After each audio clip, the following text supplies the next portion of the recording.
Working in the engine room for a longer period of time is characterized by, loud noise and movement and machinery.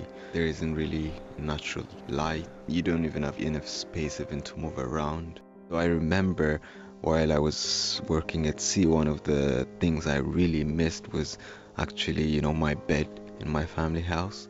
I missed that comfort.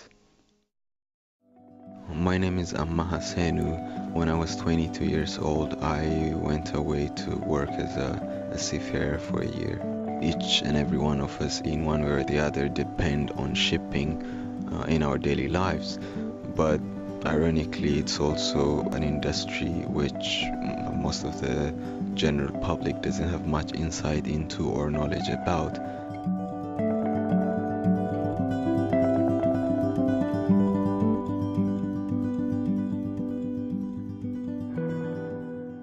For 4 months, I struggled with suicidal thoughts on board.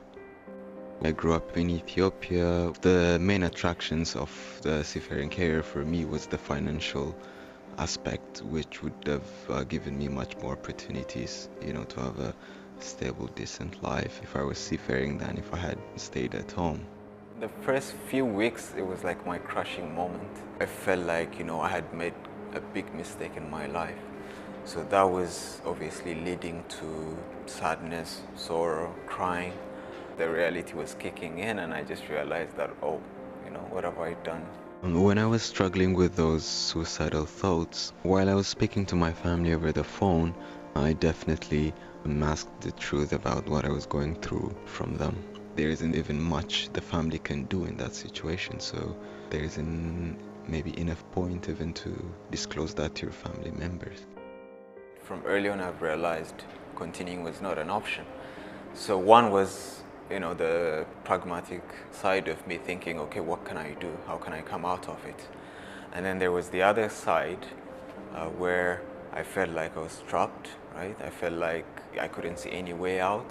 So that was when, those moments of thinking, if you just jump into the sea, for example, this would be all over.